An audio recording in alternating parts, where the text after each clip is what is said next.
This is a bilateral program between the governments of Finland and Tanzania. So Finland has been supporting the forestry sector in Tanzania and in fact in East Africa for many, many years.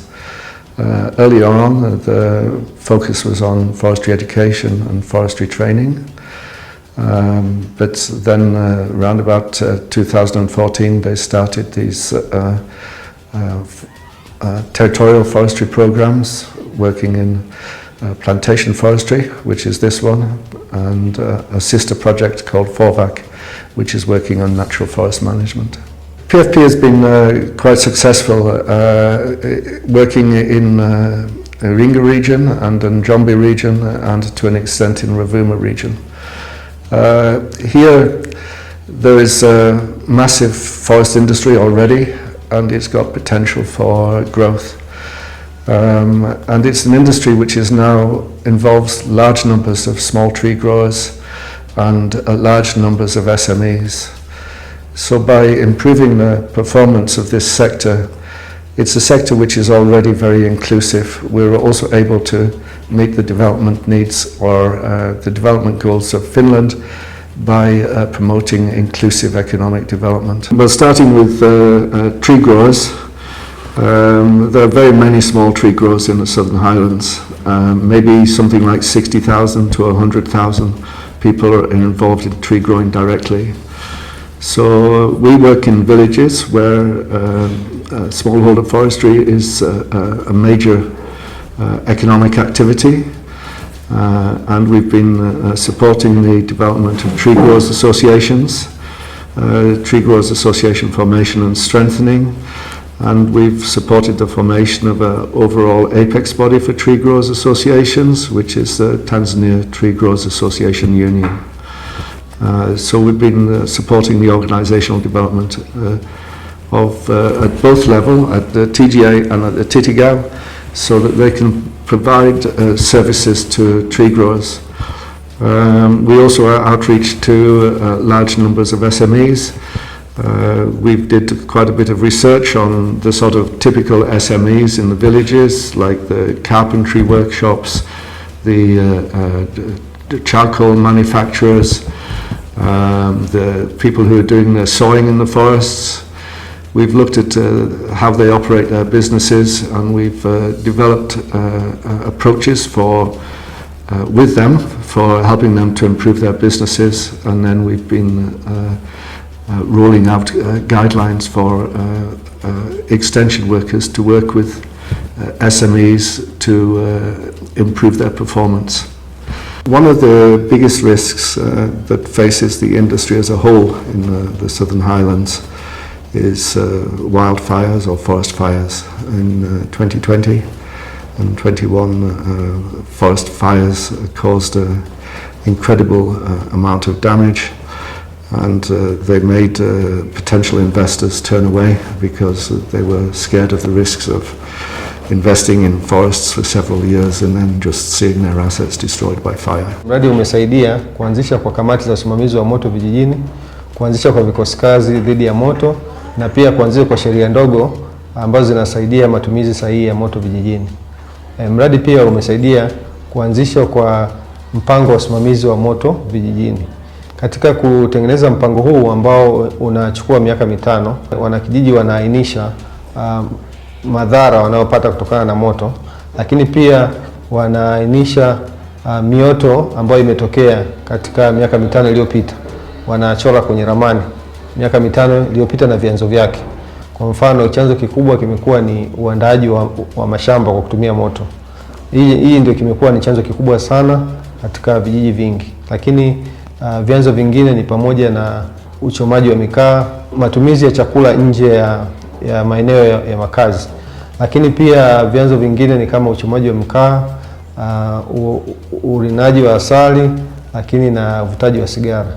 Kwa hiyo katika uandaaji wa mpango wa usimamizi wa moto huwa tunatumia picha za anga ambazo zinaonyesha mandhari mbalimbali kwenye kijiji. Kwa hiyo wanachora kwenye ramani na kuonesha maeneo yale hatarishi ambayo ni maeneo yenye misitu mingi.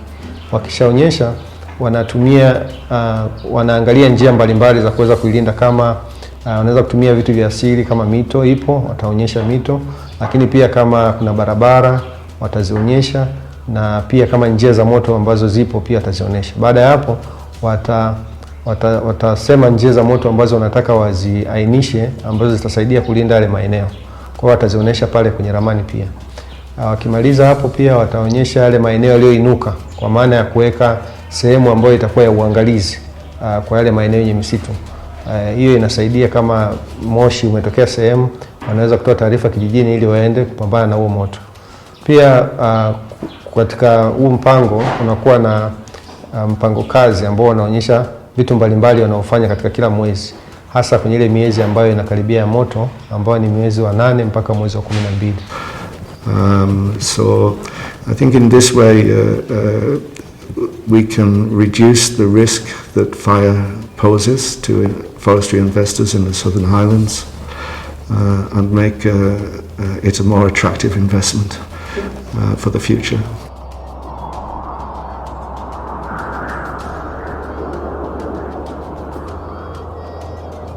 Some of our key achievements, I think we've got to keep it brief.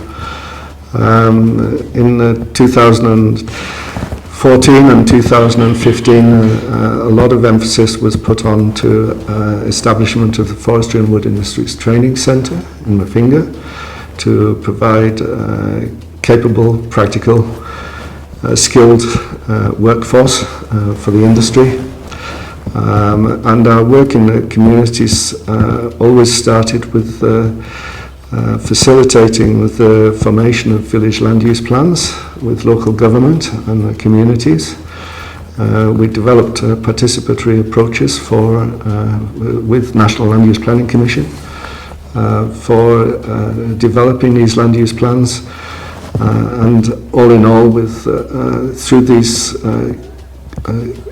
improved approaches and logistic support from the program, I think more than 80 village land use plans have been facilitated.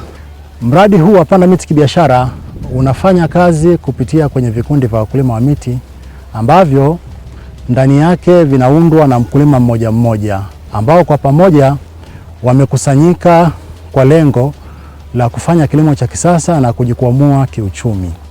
Kwa hiyo wamekuja na namna ya kutuelekeza toka mwanzo wa vitalu, kupeleka shambani, kuandaa shamba, mpaka kufika kupanda, mpaka kupuruni. Kupuruni hatua ya kwanza, hatua ya pili, hatua ya tatu ni ya finning. Hapa mlipo hili ni kama ni shamba, tulilipanda kiholela bila vipimo kabla ya Panda Miti Kibiashara. Lakini baada ya wao kuja kutoa elimu, tumeingia sasa kulifanya kazi, kuliboresha. Tumesha lifini tayari kwa mara ya kwanza. Tunategemea sasa kuja kulipuruni, kupogolea ili likae vizuri. Kwa hiyo tumeshavuna miti michache, bado inaonekana tunabaki yenye sifa. Tunaondoa ile miti ambayo haitakuwa na sifa kwa mteja. Lengo wanatufundisha tulivyoje kwa hoja na kutuelekeza, ambayo tulikubaliana. Miti kibaki mizuri shambani, unakuja kuuza mkulima kwa kulinga kuliko kulingiwa na mnunuzi. Wametoa mafunzo kwanza ya utawala bora, wametufundisha kama vikundi kama TJ, wamekuja kutoa zana za kupurunia misumeno ya puruni kwa mkono. Tumeshapata, kwa ni wajibu wenyewe kufanya kazi. Msimu huu tunaenda nao vizuri. Saa hizi tunaandaa mambo ya bustani kwa msimu nao kuja. Tuseme tu hapa Nundwe sisi kwa ujumla zao kula biashara ni miti. Tulipopata mafunzo haya kupitia mradi huu nimepata faida hivi. Saa hizi nilipanda miti hii ina miaka 13, nimepunguza iliyo mikubwa na iliyo mibovu, kwa sababu ningepunguza bila kutengeneza magogo ili nipasue nisingepata faida, lakini kwa sababu tumepunguza kupitia elimu hii ikiwa mikubwa, mpaka sasa magogo haya mnayoyaona. Nataka nipasue hiyo hela nipelekee watoto shule. Lakini pia tunaelekeza namna ya kutengeneza barabara za moto za nje na zile za ndani. Tunaelekeza kwamba uwekezaji huu waliofanya ni muhimu pia waweze wakazingatia kuweza kuhakikisha kwamba kile walichokiwekeza kule katika mashamba yao hakiendi kupotea na kinakwenda pia kuwapatia tija wao. Kwa hiyo tunawafundisha pia namna ya kitaalamu kabisa ya kutengeneza barabara za moto kulingana na jiografia ya mashamba yao, lakini pia na uchumi wao pia. Hali kadhalika tunawajengea uwezo pia wajasiriamali wa mazao ya misitu kwenye namna ya kuongeza tija na uzalishaji wa mazao ya misitu pia. tunawafundisha teknolojia rahisi na rafiki kwa mazingira yao ili waweze kupata faida kubwa na kupunguza kiasi cha taka kinachopatikana baada ya uchakataji. Tunawawezesha pia wakulima wa miti waweze pia kupata maarifa namna ya kugeuza mabaki na malighafi zote zinazobakia baada ya uchakataji, nikiwa na maana mabanzi, zile pumba laini baada ya uchakataji, matawi na visiki vile, kwenye namna ya kutengeneza mkaa mbadala. Lakini pia mafunzo haya watayapata pia kiundani watakapoweza kuhudhuria katika kozi maalumu zinazotolewa na Chuo cha Mafunzo ya Misitu ambacho kimeanzishwa na mradi wa Panda Miti Kibiashara kilichoko pale Mafinga. Saizi kuna vijana wetu wengi wako kwenye chuo pale cha mafunzo kwa ajili ya mafunzo ya misitu. Wanapata elimu badala ya kwenda Arusha, wamesogea jirani. Kwa hiyo mafunzo yale wanapata vizuri, wanakuja kutusaidia tena sisi wazazi kwa msimu mpya na kuweza kuondokana na mtindo ule mbaya wa kupanda miti kiholela. Natoa wai kwa wazazi wote wa nyanda za juu kusini. Pale Mafinga kunapatikana chuo cha misitu ambacho kinatoa mafunzo kuanzia kupanda miti, kupuluni, kutengeneza falaini kwa ajili ya moto, mpaka kupasua na kutengeneza mavumbi kubadilisha kuwa mkaa, hususan mabanzi na mavumbi yale ya mbao. Ningependa kuishukuru Wizara ya Maliasili na Utalii kupitia mradi huu wa Panda Miti Kibiashara, kwani umekuwa ni suluhisho na umekuwa ni msaada mkubwa kwa wakulima wa nyanda za juu kusini. Tunaomba wizara iendelee kutia nguvu kwenye kusapoti huu mradi kwa sababu wakulima ni wengi, lakini pia mahitaji ni mengi pia. I mentioned that we're working with tree growers associations. We felt it's not just necessary to give them access to better quality seed, but we noticed that the practices that were being used for looking after the plantations were not helping them to produce valuable wood for industry in a quick and profitable way. So we worked with Sequoia University and developed best practices for commercial forestry in the Southern Islands. These have now been published by MNRT and they're increasingly widely adopted in the sector. We've been promoting adoption by training extension staff in the villages, and then the extension staff are working with the communities. We've been working a lot with local furniture makers to help them improve their businesses as a whole and the way they operate their businesses, but also to make better furniture at a reasonable cost. So this table is made locally. These chairs, which are flat pack chairs, are also made locally. So we've been working on wood drying because we find that a lot of small carpenters, they don't have access to dry wood for making furniture, so they're largely using eucalyptus and the furniture is not good quality. But by drying it properly, they can produce better quality furniture. We've helped with the design of a low-cost kiln so that eucalyptus can be dried properly at low cost and in the quantities that are suitable for small carpentry workshops in the villages.